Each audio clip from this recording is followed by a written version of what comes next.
Un viaje por el cine chileno y del mundo, a través de la mirada de la Cineteca Nacional de Chile. Bienvenidas y bienvenidos a Efecto Cineteca, con Marcelo Morales y Ángela Godoy. Bienvenidas, bienvenidos, bienvenides a un nuevo capítulo de Efecto Cineteca, el podcast de la Cineteca Nacional de Chile. Estamos celebrando nuestro capítulo número 50 y debo decir que nuevamente no me acompaña Marcelo Morales, ni tampoco Francisco Venegas. Gente, la banca de la banca. La banca de la banca. Ha llegado a este estudio nuestra productora Fernanda Castex. Sí. ¿Cómo estás? Bien, ¿y tú, Yuyito? Bien. Oye, quizás ustedes no lo saben, pero este programa no solo lo podemos hacer gracias a Radio UNAC, que es nuestra casita, que tiene este perfecto locutorio, Estupendo, donde Jaime ahí nos está acompañando en los controles, sino que también Fernanda es nuestra productora, sí, y se encarga de organizar este boliche. Claro, conseguir los entrevistados, los contactos, las canciones. No arma hermosas pautas que a veces ignoramos y le pedimos siempre perdón, sí, pero porque a veces la conversación fluye mucho. Y a veces nos arrepentimos, sí. Pero qué bueno que me acompañes, dado que los varones de nuestro equipo están en modo vacaciones de invierno. En modo mundial. En modo mundial, sí. Oye, y hablando de modo mundial, en nuestro archivo de Cineteca tenemos un espacio para los fanáticos. Comentando, sí, pues hay un especial que se llama Registros de Fútbol. Mira, ¿y qué podemos encontrar? Podemos encontrar principalmente Colo-Colo. Mucho de Colo-Colo. Sí, no sé por qué, hay un sesgo ahí. Hay un sesgo, no, mira, según yo tuve esta conversación con Marcelo Morales, cuando yo le dije, oye, ¿por qué hay tanto de Colo-Colo y no de otro equipo? Claro. Y me dijo, bueno, hay una razón por la cual se registra más a Colo-Colo. Chan, lluvia de chanes. Ya no me lo dijo así, pero lo estoy parafraseando un poco. Me hizo Eso fue lo que quiso decir. Me hizo un poco de shade a la gente que somos de otro equipo. Pero sí, pues una... Sí. Hay también registro del Mundial del 62, también, realizado por familia. Hay una visita de Pelé, que no sé si es dentro de la misma... No sí, sé, no me acuerdo si es dentro del Mundial, pero es un registro que es parte del archivo de UCB. Sí. Y de esas cosas locas que ocurren. Yo también recuerdo cuando encontraron el archivo de Pelé, de la visita de Pelé. El agente del laboratorio, cuando vio la cinta, estaba en llamas. Yo no me acuerdo de ese momento. Fue un momento muy extraño. El WhatsApp de Cineteca como que medio que estalló. Hay archivos de Caselli también. Sí. Aparte, recordar que tuvimos de invitado a Caselli. Al mismísimo para hablar del documental Eterno y de la vida misma. Sí. Y de sus preferencias de cine también. Oye, sí. Y bueno, estamos partiendo lo que es el mes de julio. Hoy día es 1 de julio. Ya llegó el invierno ya, con todo. Full invierno. Deep invierno. Pasando ahí la gente abrigándose, todos quejándonos de tanto frío. Nunca había visto tanto frío como este año tan frío. Y nosotros también nos pusimos en modo frío. Sí. Tenemos durante todo este mes una programación que se llama Cine Chileno de Invierno. Sí, nuestros amigos programadores, Pancho y Vale, que son muy creativos, idearon esta selección increíble. Idearon una selección muy buena de películas chilenas, que por cierto son todas como desde el 2005 en adelante. Hay una variedad bien interesante y yo no puedo decir quizás que el frío es el protagonista, pero los paisajes son algo muy relevante. Igual da frío al ver alguna de estas películas. Como que da ganas de estar abrigadito con un tecito. Sí. Me dio risa que dijiste 2005 en adelante como si fuera algo reciente. No. Son 20 años. Son 20. Ya directo al corazón. Sí. Oye, sí, pero es que son películas de los 2000 que a mí me parece muy cercano. Sí. Recordar que a veces exhibimos cosas de 1920 y tanto. Con más de 100 años, sí. Así que hoy día les vamos a estar dedicando el capítulo a este ciclo que se llama Cine Chileno de Invierno, que tiene muchas películas, y vamos a estar hablando con dos directores. De alguna de las películas. Vamos a estar hablando con Christopher Murray, el director de Brujería. Así que esperamos que no suceda nada paranormal en este estudio. Que todo funcione bien. Que todo funcione, que el capítulo no se borre, ya toca madera. Y también vamos a estar hablando con Omar Zúñiga sobre la película Los Fuertes. Sí. Que ahí ya hay como amor y sufrimiento, y llorar un poco. Así que, ¿te parece si nos vamos al corte musical? Ya, pues, vamos. Vamos con música en Efecto Cineteca. Y volvemos. En Cineteca Online encuentras más de 600 títulos para conocer las eras del cine chileno. Efecto Cineteca. aquí en Radio UNIAC. Estamos de regreso en Efecto Cineteca y hoy nos acompaña un director joven, conocido, que nos viene a hablar de una película que, si bien estrenó hace algunos años, creo que nunca está de más conversar sobre ella. Sí, nos visita, sí, ¿cierto? Nos visita Christopher Murray para hablar de Brujería. Eso, bienvenido, Chris. Muchas gracias por la invitación. Bueno, vamos a hablar de Brujería, que es parte del ciclo de invierno, ¿cierto? Es del 2023, la peli. Y te voy a leer la sinopsis. Sí, para la gente que está ahí en sus casas y no sabe de qué vamos a hablar. Claro, vamos a introducir esta peli, dice. En la remota isla de Chiloé, a fines del siglo XIX, una niña indígena llamada Rosa vive y trabaja con su padre en una granja. Cuando el capataz se prende brutalmente al padre de Rosa, ella buscará justicia acudiendo al rey de una poderosa organización de hechiceros. Estamos full sur de Chile. Sí, full sur de Chile, full siglo pasado. Oye, Christopher, cuéntanos como de dónde surge las ganas de hablar de brujería, de la recta provincia o de toda esta leyenda. Bueno, primero la película parte de un... ¿Eso es leyenda? Parte de un caso real, parte de un caso histórico que a mí siempre me pareció muy fascinante, que justamente es un caso judicial, sucedió en 1880 en Chiloé, en el Tribunal de Ancud específicamente, que es como el proceso a unos brujos, comillas brujos, de una organización que se llama La Recta Provincia, que es muy afamada, digamos, en Chiloé, por constituir una suerte como de estado paralelo en esos tiempos, como al estado, a la reciente República de Chile. Entonces, un caso judicial donde están los documentos, donde se habla el caso, y siempre me pareció muy interesante. Y decidí, después de que había terminado la otra película, partir un proceso como de investigación en terreno de esto.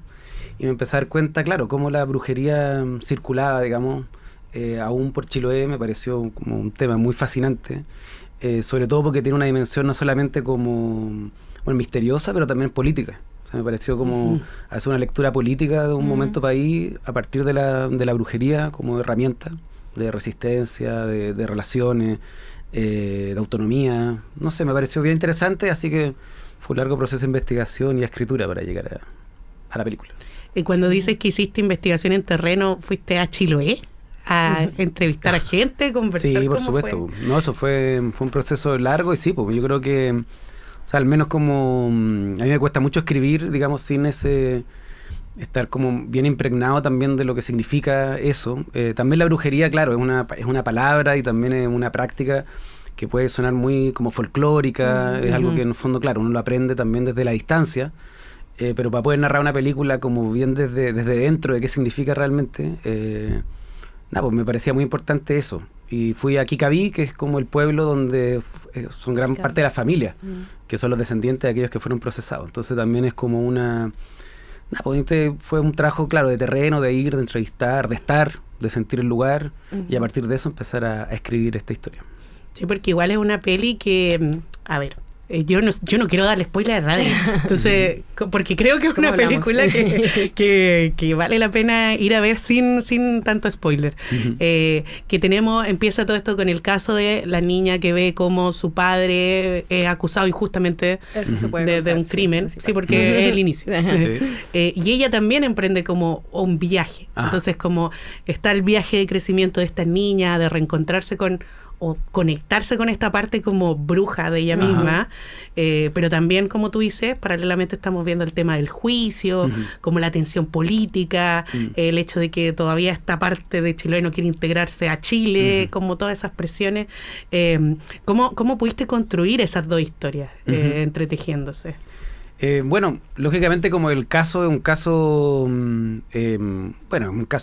digamos, histórico, documentado, a la hora ya de pasar como a la narración de una película de ficción y narrar un relato, igual hay que tomar una decisión respecto a desde dónde narrarla. Y siempre pensé que, claro, narrar una película de brujería era como bien cómodo narrarla desde, no sé, el intendente, que fue el que llevó el proceso.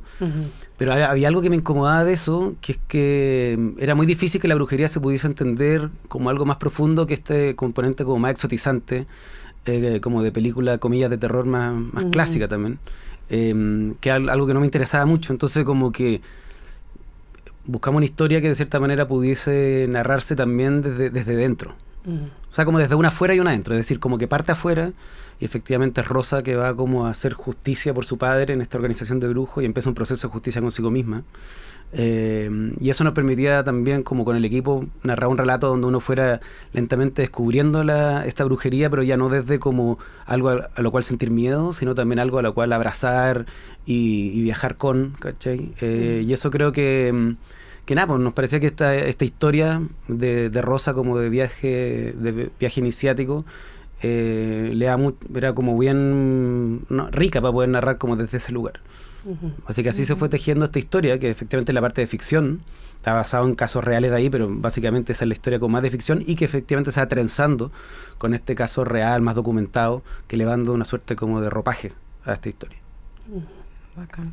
Oye, y bueno, tuviste que recrear Chiloé como a finales del siglo XIX. ¿Cómo fue eso? Como el desafío artístico, qué sé yo.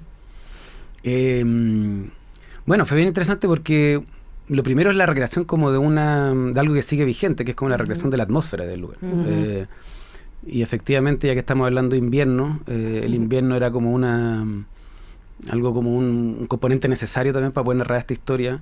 Ese invierno que se siente en la película, que desdibuja la forma, que le da como un componente más ambiguo al lugar, que son puros elementos propios como de la brujería como práctica también. Entonces estaba ese componente y claro, era buscar también esos escenarios que hoy en día cuesta encontrar. Hoy en día prevalece la materialidad del zinc en muchas partes, o entretejido también como con estos lugares de madera. Entonces pues finalmente a partir de un trabajo de reconstrucción y de trabajar en algunos espacios y calles de distintos lugares para tratar como de construir, y ahí claro, el equipo de arte dirigido por Bernardita Baeza fue bien como importante, pero también hay muchos lugares que en la reconstrucción que son lugares naturales, donde efectivamente son lugares, digamos, que donde se indica que sucedió parte como de la historia o de la historia de la recta provincia. Entonces también son parajes naturales. Yo le llamo como una suerte como de película histórica minimalista también, porque no es como de grandes construcciones, sino más bien como de lo preciso para poder narrar también la austeridad de un Chiloé de ese tiempo. Sí, pues. Oye, y trabajaste, perdón, este es el momento pop, es que la estaba googleando en este momento. Trabajaste con el actor Sebastián Hulk, ¿se pronuncia el apellido? Es como alemán. Sí. Hulk, que también es conocido por la serie Dark. Sí. ¿Cómo se produce esto? Porque asumo que la película también es una coproducción ahí, o algunos fondos. ¿Cómo se llega a trabajar con él? O sea, bueno, primero porque la historia orgánicamente tenía este componente también, no solamente como de huilliche, por parte como de Rosa, digamos, y su padre, etcétera, y Mateo Cuñacar, como todo ese mundo, y también el mundo como chileno, como más del Estado-Nación, por así decirlo. Pero también está este componente como de los inmigrantes alemanes, que siempre es muy interesante en Chiloé, porque la inmigración en Chiloé, a diferencia del continente, fue muy fracasada. Muchas familias tuvieron que volver, como que no fue un lugar donde prosperó, y quedaron unos pocos, sobre todo en la zona norte de la isla. Entonces, pues como era una película que como tenía ese componente narrativo, también fue una coproducción en ese sentido, y así buscando actores que quisiera interpretar, siempre me parecía muy interesante el rostro de Sebastián, como que tiene un rostro muy muy magnético, muy profundo, tiene como una suerte como de actuación bien seca, no sé, tenía algo como muy pregnante en su mirada, y también una muy buena persona, con muchas ganas como de trabajar. No conocía Chile, no conocía el sur. Y también, bueno, él también estuvo en Dark, pero también estuvo en La Cinta Blanca de Haneke, que tiene un papel. Entonces siento que también estaba pregnado como de películas que me eran cómodas, como atmosféricamente también. Entonces venía bien cargado el compañero. Sí, no, yo añado el componente Netflix, porque cuando yo fui a ver esta película, la persona con la que fui me dijo, ese es el actor de Dark. Así como impactadísimo que estuviese en una película chilena. Y yo, mira, el cine chileno sorprende. Para que vayas bien, para que vengas más al cine. Sí, para que te sorprendas. Iba a mencionar también, y en ese caso, por ejemplo, ya, esto es solo mi curiosidad, perdón, Fer, me estoy saliendo de la pauta. ¿Cómo se trabaja en set? ¿El set termina siendo bilingüe, por decirlo así? ¿Como tú trabajabas en inglés con él o en alemán? ¿Qué? No, en inglés. Bueno, igual efectivamente teníamos también, o sea, la película tiene como Mapudungún también, que habla Rosa y que hay palabras así, también van apareciendo, entonces teníamos un asesor como de lengua, como de Mapudungún, y también Rosa tuvo que aprender algo de alemán, pero también hay partes que ella hablan alemán, entonces también tuvo una coach en ese sentido, que es la misma actriz que hace Agnes, que también le hizo coaching, ella es chilena, alemana. Y con Sebastián en inglés. Entonces, claro, había una mezcla entre español, inglés y mapudungún. Ahí curioso, sí. Sí, pues, pero igual es una película de cruces, así que era orgánico. No, sí, y de hecho creo que a mí me pasa mucho de repente viendo cine chileno, que tú notas cuando una coproducción, porque de repente te sale un actor o actriz de otro país. Sí. Y a veces es un poco forzado. No, pero a veces, mira, yo no voy a decir nombres de películas, pero en este caso tenía mucho sentido, porque es cierto que tiene que ver con el tema de la migración alemana, que no sé si es tan conocida la migración alemana en el caso de Chiloé, generalmente en el colegio no hablan como de cuando llegaron a Valdivia, no sé, Frutillar, como esos espacios donde funcionó y donde también hubo agentes del Estado como alcaldes permitiendo que esto sucediera, ¿cachai?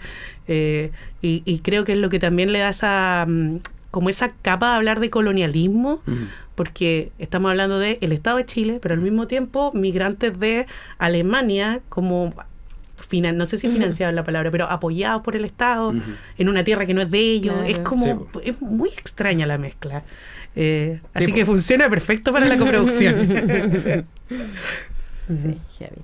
Oye, Christopher, tú vienes del documental igual, pues, ¿no? Como contémosle a la people, sí, que vienes de MAFI, ¿cierto? Que es el mapa fílmico de un país.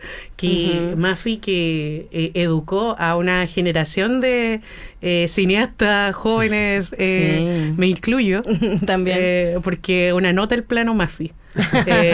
Para la gente que no sabe lo que es MAFI, Mapa Fílmico, un país que se dedicaban a hacer registros en tomas fijas. Algunos dirán el plano Lumière también. Famoso plano Lumière. Famoso plano Lumière, pero retratando distintos espacios de Chile y entre ellos... Todo Chile. Unos planos increíbles. Sí. Uno aprendió mucho ahí a componer. Y bueno, y también tenían una película muy importante que se llamó Propaganda. Que también relataba un momento, para variar, político y tenso de este país. Viene de ese espacio. Claro, pues. Y en el caso de, si no me equivoco, Manuel de Rivera, también ahí hay como un cruce más híbrido. Sí. ¿Cómo transitas los dos géneros en este espacio? Sí.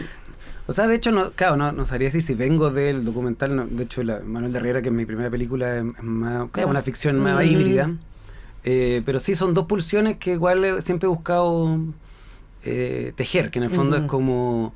o sea, capacidad como de fabular y de crear, de como atreverse a mentir también, como a crear relatos, y sobre todo atreverse a circular en espacios que no son como tan naturalistas, ¿ya? O sea, como, no sé, la película después del Cristo Ciego, también son como películas que tratan de adentrarse como en territorios quizás como un poco más allá de lo natural, por así decirlo, de alguna otra manera. Pero por otra parte igual tengo algo como bien como inquieto y curioso respecto a como los hechos de la realidad y lo que sucede. Entonces ese cruce como de fabulación y también, por así decirlo, un sustrato real, siempre ha estado. Entonces a veces lo he buscado a partir de como desde las ficciones, y como las ficciones de cierta manera ayudan a tejer esos encuentros con lo real. Y en el caso, claro, de MAFI, que es un proyecto más colectivo, tiene que ver más con una pregunta sobre cómo en este mundo como del vértigo de la proliferación de imágenes, generar imágenes como densas respecto al mundo, capturando como esos momentos irrepetibles que igual permiten hacer lecturas complejas de la realidad. Y sí, pues ahí hicimos estos pequeños cortos que van muy al estilo del Centro de la Cineteca. De hecho fue entregado el archivo de la Cineteca hace poco. Esperamos que sea una contribución, digamos, ahí al patrimonio fílmico nacional, y también las películas como Propaganda, que es interesante porque, claro, está protagonizada por Evelyn Matei, por Franco Parisi. Entonces, de cierta manera... 2013, ¿o no? 2013, para el periodo a partir de 2014, entonces sí, pues tiene harta resonancia con la política actual. Entonces, igual... Sí, pues ha sido un viaje de eso, de ir tejiendo como distintas maneras de poder como combinando también esa pulsión más hacia lo real y también a tenerse ahí a fantasear un poco.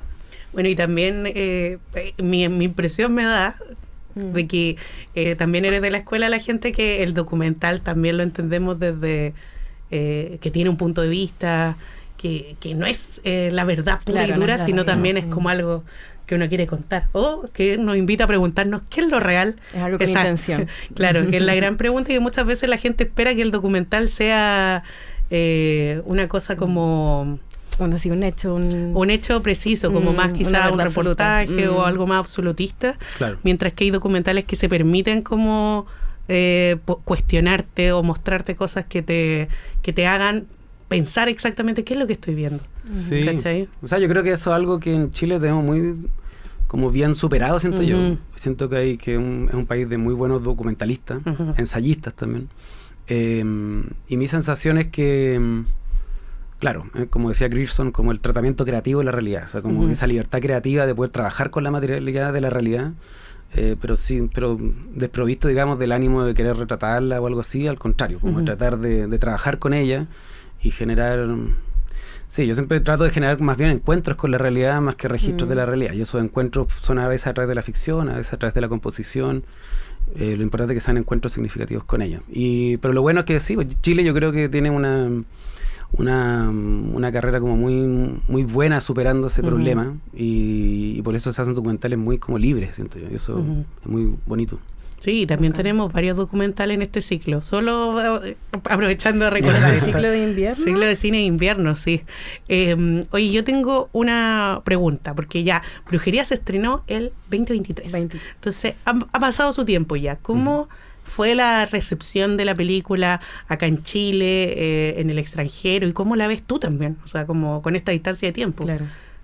Sí, es una película, bueno, se estrenó en Sundance, en el Festival de Sundance, y después como acá en Chile el 2023, entonces como que uno puede ir sintiendo, digamos, como la percepción como en distintos lugares, y yo creo que a mí lo que me dejó muy contento de la película es que creo que independiente que de cierta manera coquetea con el género, ya, algo que, no sé, yo nunca me sentí tan identificado, porque no es algo, no me gusta crear desde el género cinematográfico, por así decirlo, sino que uno crea de una manera más libre, pero inevitablemente, por tratarse de brujería, tenía ese componente de género. Siento que igual la lectura de la película siempre fue desde una lectura un poco más sensible, un poco más política también, donde el componente como de esta lectura como colonial y del problema del colonialismo en la isla, como que igual superaba la lectura más bien como de la película de género, el miedo que genera. Eso igual fue como algo... no sé, al menos me gustó mucho como en su recepción. Como que pueda entretenerte, que permita como fluir por un relato que sí, coquetea con ese género, pero que no se come la película, sino que la película tiene como una reflexión que lo excede. Entonces, nada, yo quedé muy contento con eso, y es como también para mí un gran aprendizaje, porque era un territorio también nuevo para mí, como ese coqueteo como con el género, con esa atmósfera, y creo que también me dejó muy contento la recepción en Chiloé particularmente, porque es como cuando uno hace películas como en territorio específico, más que hablar de público nacional, internacional, en verdad la verdadera como inquietud es como cómo se va a recibir en el lugar de donde emerge la película, porque hay un trabajo como de escucha, de respeto en el lugar, de cómo poder narrar con una sensibilidad y eso creo que fue muy bien recibido, y hasta el día de hoy, no sé, pues me invitan de repente a mostrarla y a hablar de la película, y creo que igual se sienten reflejados con esta idea de la recta provincia como una suerte de organización de resistencia, que para mí siempre fue como lo más interesante, ¿cachai? Y que sigue hasta el día de hoy la brujería como un poco en ese ámbito y cada vez más. Sí, yo creo que las personas que de repente uno llega a estos temas como la brujería, el tuetué, ¿cachai? Como todas estas cosas, que a mí nadie me cree, pero yo vengo de Pirque, gran lugar, gran comuna. ¿El tuetué? Sí, yo según yo lo escuché una vez, sí, pero no quiero indagar en eso porque me va a dar susto. Y toda mi familia es muy creyente de esto. Y cuando yo llegué a estudiar a la Pontificia Universidad Católica y comenté una vez del tuetué, se rieron de mí. No. Fui burlada Bullying. hasta que esa gente fue a Pirque y medio que entendió que en el ambiente como que hay... Resuena el tutué. Sí, como familia trabaja afuera, o sea, sí. cuando vive en calles que no tienen alumbrado público, como que sí, igual da para temer y creer en estas cosas, ¿cachai? pero también entender que ya uno llega ahí por la curiosidad, quizás por esta idea de la magia o la transformación, pero que tienen un trasfondo político súper claro, sí, acerca de, por ejemplo, quién tiene el poder o la sabiduría, el conocimiento, ¿cachai? Que son cosas bien poderosas como para analizar. Y me gusta mucho también de que en Brujería el viaje lo hace una niña transformándose en mujer, por decirlo de alguna forma, y está vinculada a la Recta Provincia, que es una institución que sabemos que es más masculina. De brujos. De brujos. Entonces también como que encontré que tenía ahí un pequeño cruce o guiño, como hablar de género. Sí, no es género terror. No, el otro tipo de género. Sí, pero es interesante lo que decís de la Recta Provincia como organización, sí, pues, principalmente masculina, pese a que en los documentos existían como comillas brujas bien power, como Aurora Quinchen, que hasta el día de hoy en Chiloé es como un ser medio mítico, pero que siempre estaban un poco relegados como a segundo plano, o sea, como que el patriarcado sucedía también en la Recta Provincia. Sí. Y eso es... Bueno, pero está un poco... Igual era interesante poder como abordarlo, digamos, como a partir de ella. ¿Sí? Oye, y en cuanto... creo que ya tenemos que ir cerrando. Ya, voy a hacer la última pregunta, ya, lo siento, la última. En cuanto a la visualidad de la película, que tú comentaste esto, como de coquetear con el género, del terror y todo eso, pero también estaba como el coqueteo con este nuevo género del terror que podríamos, o nueva ola, no sé cómo llamarlo, como A24, como A24, como Ari Aster, como que pareciera que la película podía visualmente irse un poquito para allá. ¿Tomáis la referencia, como abrazáis ese hecho o no? O lo odiamos. O lo odias. Di la verdad. Está en sinceramente. Sí. Ari Aster no se enterará de esto. No, o sea, entiendo cómo puede ir para allá. Yo en lo particular no es como algo de lo que beba como para inspirarme, la verdad. Sí, hay hartas películas, no sé, más nórdicas, pienso como que me parecen súper como interesantes. Películas como Border, por ejemplo. Como películas que efectivamente mezclan como la fantasía, el horror y el contexto político. O sea, y hay muchas de esas películas que me parecen muy interesantes. Igual creo que es un trabajo que igual me parece muy interesante la producción cinematográfica que están haciendo, en el sentido de cruzar como momento histórico con atmósferas muy potentes, dando una relectura histórica un poco más compleja que como el relato clásico, medio abarcativo. O sea, creo que tiene elementos muy, muy interesantes. Pero claro, o sea, honestamente no es como algo de lo que yo me ha servido para armar la visualidad. La visualidad fue bien como... sí, como tratando de... Bueno, igual yo soy un convencido de que suena medio místico decirlo, pero igual creo que la isla va guiando la visualidad. De hecho, cómo grabar la película fue surgiendo muy cercano a la película, ya por cómo recorrer esos espacios, cómo meterse dentro de esas cuevas, cómo la cámara tiene que flotar como un espíritu por la isla. O sea, eso es como que, escuchando bien el lugar, también te va dando esas pistas. Y también, bueno, hay un trabajo increíble ahí de María Seco, que es la directora de fotografía, que también trabajé con ella justamente porque me gusta mucho su trabajo de atmósfera y de texturas visuales. Entonces, nada, había algo ahí como de crear ese mundo que se fue dando bien espontáneamente, pero igual entiendo porque dialoga con eso y me gusta igual que el horror adquiera como un nuevo momento. También. Sí, bacán. Sí. Y por eso mismo, por la ambientación, la gran ambientación es que está en la muestra de cine chileno de invierno. Sí. Recordemos las fechas, no sé si las dijimos, pero va a estar el martes. Quizás las dijimos en nuestras mentes. En nuestras mentes. Fuera de micrófono. Bueno, va a estar el martes 7 de julio a las 5 de la tarde en la Sala Alicia Vega, y luego el martes 28 de julio, a principios y a fin de mes, para que puedan ver si es que no están con tiempo. Sí, intentamos hacer la menor cantidad de spoilers en esta entrevista y creo que lo logramos, porque ganas habían, sí, porque ya se estrenó hace 2 años, pues, gente, o sea, pero me gusta que le demos una oportunidad de ir a ver estas películas que fueron bastante recientes. Y que ahí... en pantalla grande. En pantalla grande, su buen panorama de julio. Gratis. Sí, gratuito. Así que vayan a revisar la cartelera en cinetecanacional.gov.cl. Y Christopher, muchas gracias por acompañarnos en Efecto Cineteca. Sí. No, muchas gracias a ustedes por la invitación. Oye, ahora nos vamos con música. Un cortecito. En Cineteca Online encuentras más de 600 títulos para conocer las eras del cine chileno. Efecto Cineteca. Aquí, en Radio UNIAC. Estamos de regreso en Efecto Cineteca, es nuestro capítulo número 50 aquí en Radio UNIAC. Capítulo 50, ¿acaso la suma de nuestras edades, Fernanda? Por supuesto. Claro. Sí o sí. Siempre jóvenes. Sí. Oye, y seguimos hablando de nuestro ciclo de cine chileno de invierno. Sí, ya hablamos con Christopher Murray acerca de brujería. No pasó nada paranormal en este espacio, lo cual lo agradezco. Y ahora toca hablar de amor. Sí. Y tenemos con nosotros a Omar Zúñiga, el director de la película Los Fuertes. Hola, ¿qué tal? Hola, Omar. Bienvenido. Muchas gracias por la invitación. Oye, hablemos de Los Fuertes, pues hablemos de Los Fuertes y de Valdivia y de amor. Les cuento de qué se trata, espero no tupirme esta vez. Dice, Lucas viaja a visitar a su hermana a un pueblo remoto al sur de Chile. Frente al océano y la niebla conoce a Antonio, contramaestre de un barco de pesca local. Cuando un intenso romance surge entre ambos, su fuerza, su independencia y su adultez se vuelven inamovibles ante la marea. Sinopsis de cinechile.cl. Oye, Omar, cuéntanos un poco de dónde surgen Los Fuertes.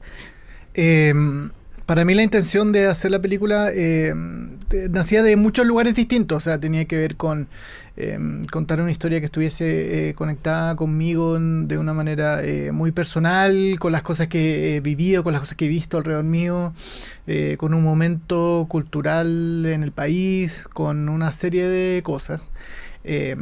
Y me interesaba como contar esta historia de amor que fuese honesta, genuina, como sin prejuicios y que sobre todo como celebrara un poco el empoderamiento de estos dos personajes en un contexto que puede ser hostil, pero que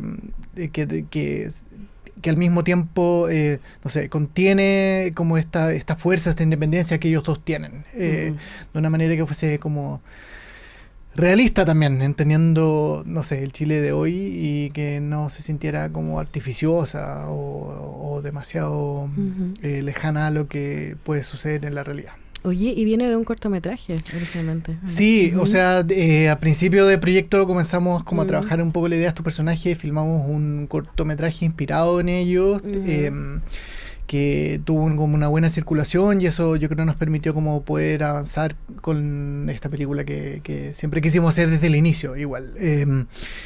Sí. El cortometraje del que hablan es San Cristóbal. Sí, así se llama. Sí, que estuvo respondiendo por Omar, perdón. No. Tú de tu trabajo de periodista. Sí. Que estuvo en el Festival de Cine de Valdivia. Sí, entre otros. Entre otros festivales. Sí. Sí. Oye, sí, porque bueno, llama la atención Los Fuertes en el sentido de que no estamos acostumbrados a ver historias de amor chilenas, LGBT, o historias de amor entre dos hombres.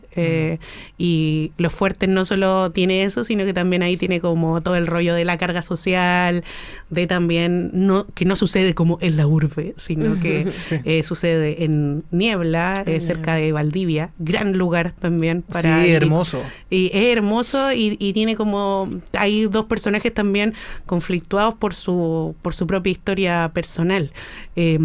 ¿Tú vienes de la región? ¿Cómo te vinculás con ese espacio? No soy de la región de Los Ríos, pero o sea, nací y crecí en Santiago, pero sí, me fascina el sur chileno y cuando comencé como a pensar en esta historia siempre pensé que iba a tener esa atmósfera como de la lluvia, la leña, el agua, el mar, los ríos, y comenzó como una idea un poco como etérea o no tan anclada en un lugar concreto y en la medida en que el proyecto fue avanzando para mí, no sé, investigué mucho de la región, no sé, tomé viajes en botes pesqueros, como que entendí un poco más de la idiosincrasia del lugar. Y hay algo que para mí es muy especial, bueno, no solo de la geografía, pero sí como de la gente, del espacio físico y de esta figura un poco como de estos fuertes que son parte de la Bahía de Corrales, estos monumentos históricos chilenos que están ahí hace siglos. y para mí tenían mucho que dialogar con las ideas de independencia y como algo, como estos edificios de piedra se sostienen ahí después de siglos de estar en pie y como de resistir los embates de las olas. Para mí había algo, no sé, como muy especial, claro, que se juntaba un poco con la historia de ellos dos y con este lugar y con este título que son ellos, pero también es el lugar y hay un juego. Sí, me encanta el título, de hecho. Sí. Yo no dejaba de pensar que lo fuerte la tenemos en este ciclo que se llama Cine Chileno Invierno, pero según yo, esto transcurre en verano, porque termina con la fiesta valdiviana, la noche valdiviana, que es generalmente como a finales de febrero. Sí, Perdón, esto es solo contextual, pero cuando dice vamos a la noche valdiviana, yo dije, espera, esto fue en febrero todo el tiempo. Pero bueno, en realidad si no va al sur de Chile, de llueve, te puede llover en cualquier momento del año. Sí. Y en ese sector de Corral también que es muy precioso, que todavía hay lugares que son poco urbanizados, que todavía se da esta situación como del bingo, de como una vida social muy de gente que todos se conocen. Muy local. Sí. Muy local. Sí, eso fue muy importante, yo creo, como de retratar ese espíritu de comunidad, y tuvimos la suerte de trabajar con colegas de la región y con tener mucho apoyo de la comunidad en distintos aspectos, no solo las instituciones, pero también personas, lugares, como que le debemos mucho a la comunidad de Los Ríos, y sin duda fueron, no sé, un gran apoyo en la producción de la película. Sí. Sobre todo el tema de la pesca, igual me llama la atención. Sí. Como las escenas en el mar, ponte tú. Sí. Sí, eso fue un desafío de retratar, y ahí puedo contar una anécdota que era como... por supuesto, por favor. No sé, o sea, la película ya tiene, no sé, más de 5 años, entonces Chile cambia, todos cambiamos, pero... este ejemplo creo que da da cuenta de cómo estamos como país, pero en el fondo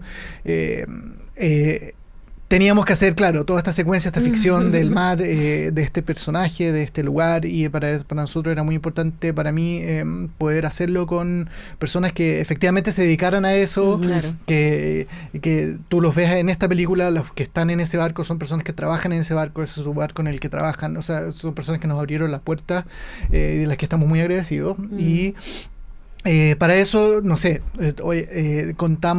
nos contactamos con varios barcos o posibilidades de hacerlo, y siempre fuimos muy transparentes con la intención de la película, lo que se contaba, el relato, el relato de estos dos hombres y su historia de amor. Y un barco, por ejemplo, no quiso filmar la película porque era una relación entre dos hombres. Wow. Luego, otro barco con el que nos pudimos contactar sí quiso ser parte de la película y se le pareció importante contarla. Y eso es un ejemplo así pequeño, pero creo que habla un poco de ellos dos y estas y cómo navegan esta línea delgada de hostilidad y no dentro de esa comunidad, dentro de ese espacio, dentro de ese país. Y no sé si es tan distinto hoy, 5 años después, pero creo que podría suceder exactamente igual. Sí, qué heavy. Sí, de hecho hay uno, es que no sé si voy a spoilear con esto, Sí. ya perdónenme, es que creo que uno de mis momentos favoritos de la película, y que creo que hablan un poco acerca de la honestidad de estos dos personajes, es que claro, uno viene de Santiago, viene como a estar con su hermana que trabaja en el hospital de Corral, asumo, todo esto asumiendo porque una conoce esos lugares. Claro. Y el otro que trabaja en la zona como pescador y no se ve de otra forma, es como lo que le gusta hacer. Entonces cuando el santiaguino le dice, oye, pero como... Da solo como esa pequeña sugerencia de como, y te quieres quedar aquí. Claro. Y el otro lleno de orgullo de su lugar. O sea, como, ¿por qué yo me tendría que ir? Solo, básicamente es como, ¿por qué me tendría que ir? ¿Porque soy gay? Como, no deberían haber gays en las zonas rurales, ¿cachai? Como, las personas gays solo pertenecen a la ciudad, a la urbe, y la blondie, ¿cachai? Como que no lo digo de chiste, pero sin ofender. Pero en el fondo como que a veces pareciera que el cliché de la historia de los personajes gay en la ciudad, siendo que como que puedes encontrar personas de diversas sexualidades en cualquier lugar y como queda un poco lo mismo, ¿no? Sí, absolutamente. Creo que es muy importante ese aspecto. Claro, lo que tú dices,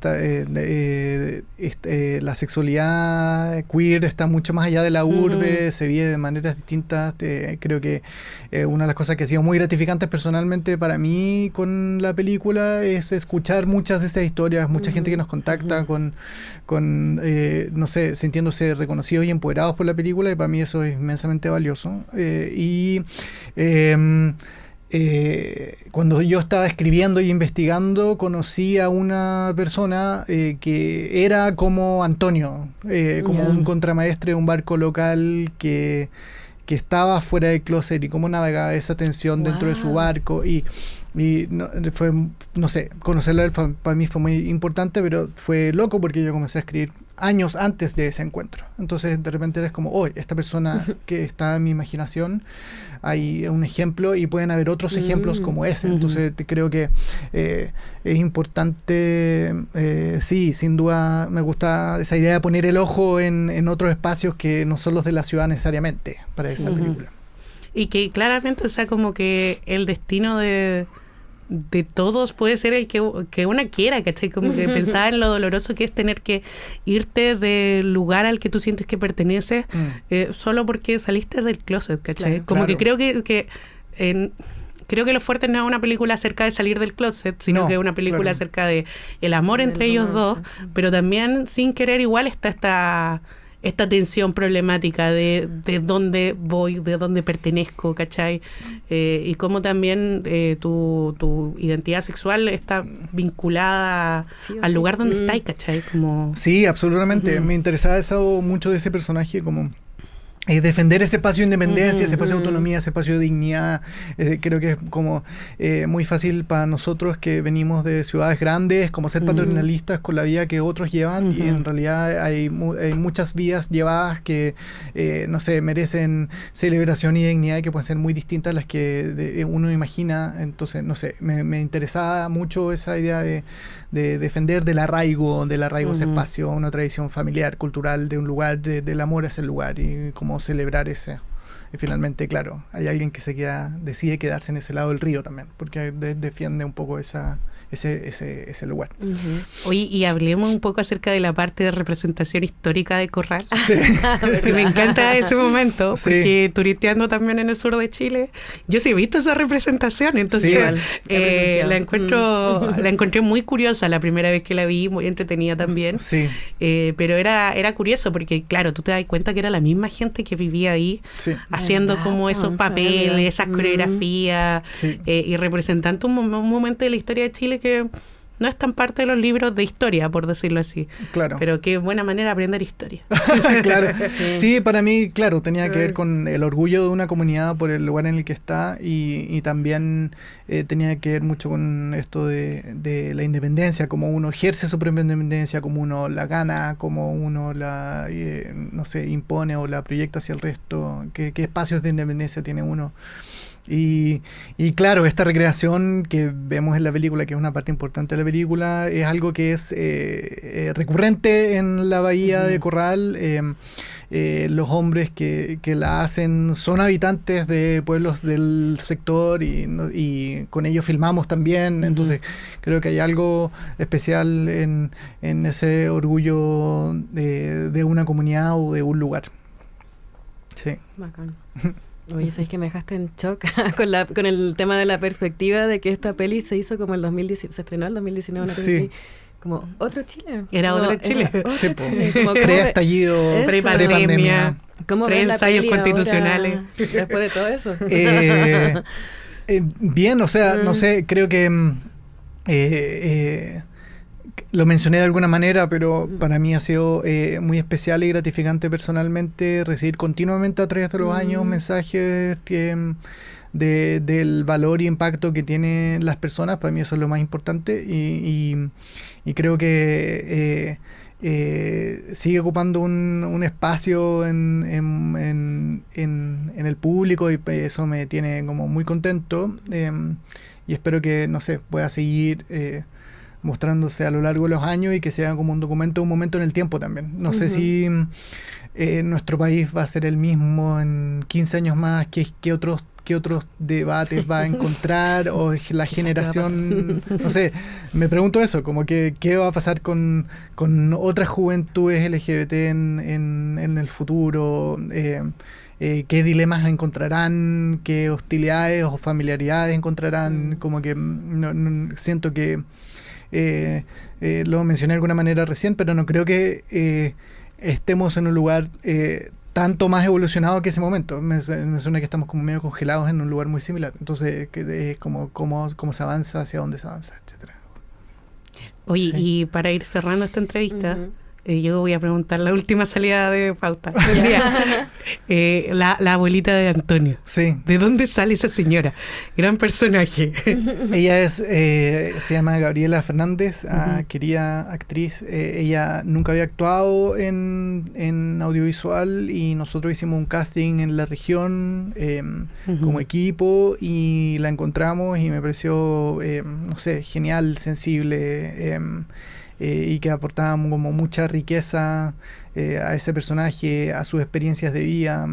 Ella también, como todo, como lo que mencioné recién, sabía exactamente de qué se trataba la película y cuál era su rol en ella, y creo que fue genial poder colaborar con alguien que que estuviese como muy dispuesto a ese camino y a la dinámica que tenía como con su nieto, esta familia que solo se tienen el uno al otro y que sin embargo, y que a pesar de no sé, de sus diferencias de edad y experiencia de vida, encuentran como una cercanía muy especial. Entonces me capturó mucho ella y creo que es un detalle que, claro, está presente en la película como un personaje secundario, porque sin duda tiene como un impacto en uno cuando la ve. Sí, porque hay una ternura en ella, como cuando Antonio le cuenta, o ella le dice, entonces el muchacho como que se va, como, abuelita, te estoy contando mi pena de amor. Exactamente. Claro. Demasiado realista. Sí, eso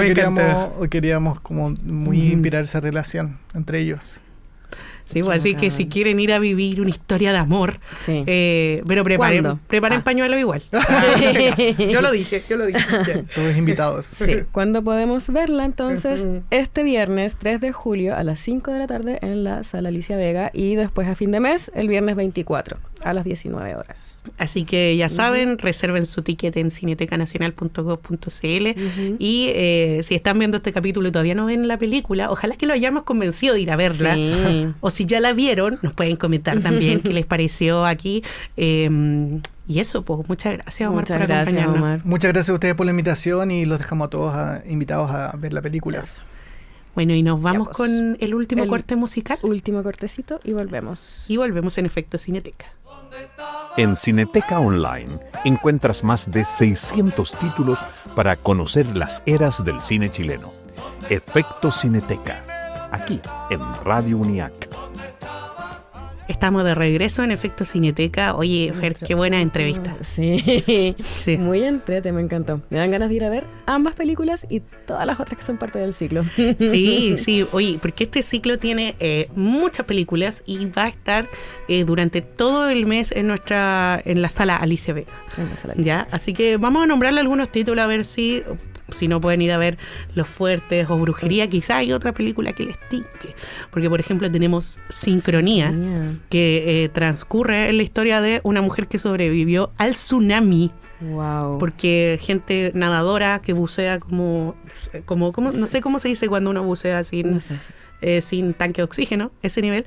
Pero y de Bárbara, que es nadadora. Ay, la princesa, ¿cómo se llama? No, nada que ver. Sí, la nadadora en aguas gélidas, que le dicen. En aguas muy heladas, princesa de hielo.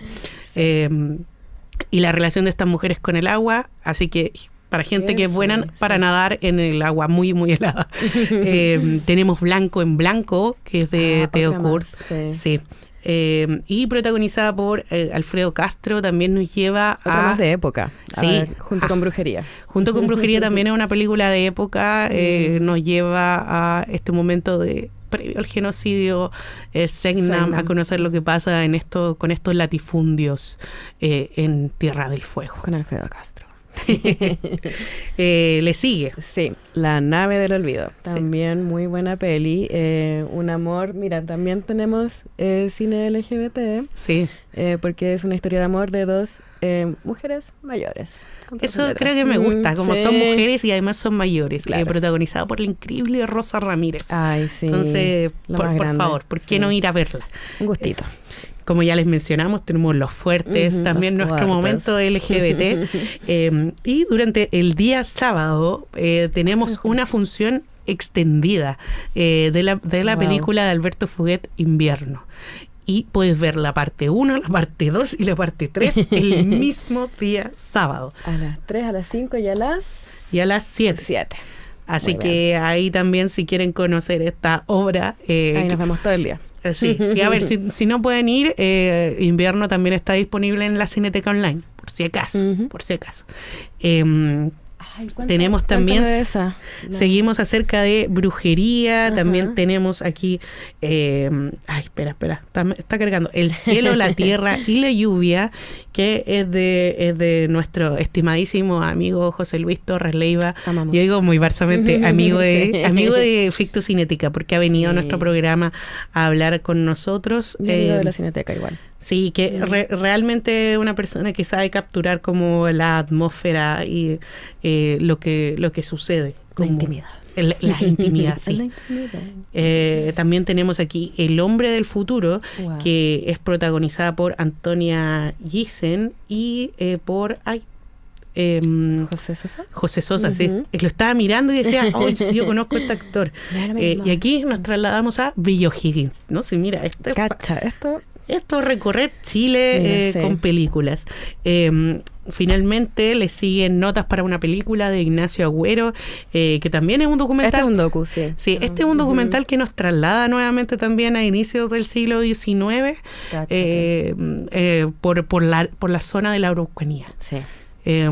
Y finalmente este ciclo tiene la película Rey de Nay Satala, que esta es una película que juega, que si bien es una ficción, juega también muy un poco con lo experimental, porque como siempre Nay Satala juega ahí con las materialidades y las visualidades, acerca de un hombre que soñaba que era el rey de la Patagonia. También situada en 1860 esta. Oye, ¿viste? mucha época. Sí, le tenemos harta época. Mucho sur. ¿Sabéis Sí. qué? Hay que decirle a los chiquillos, a Pancho y Vale, que en verano se saquen El ciclo cine chileno de verano. Sí, y que son Sí. el norte. Sí, Porque oye, ¿no? tenemos también hartas Porque películas hay ahí hartas películas en el norte. en el norte y con sol. Sí.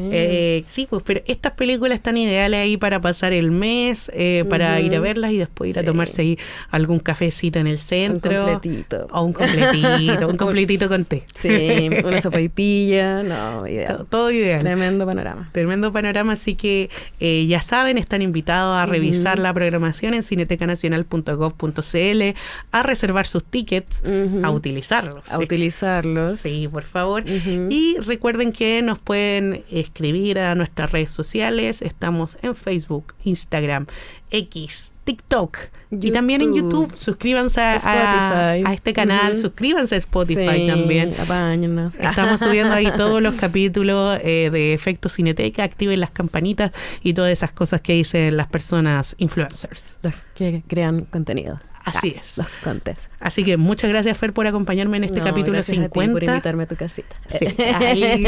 Y nos estamos escuchando la próxima semana. Hasta Bye, luego. nos vemos. Esto fue Efecto Cineteca. Nos encontramos el próximo miércoles aquí, donde el cine se escucha. Puedes revivir este capítulo en YouTube, Spotify y radiouniac.cl.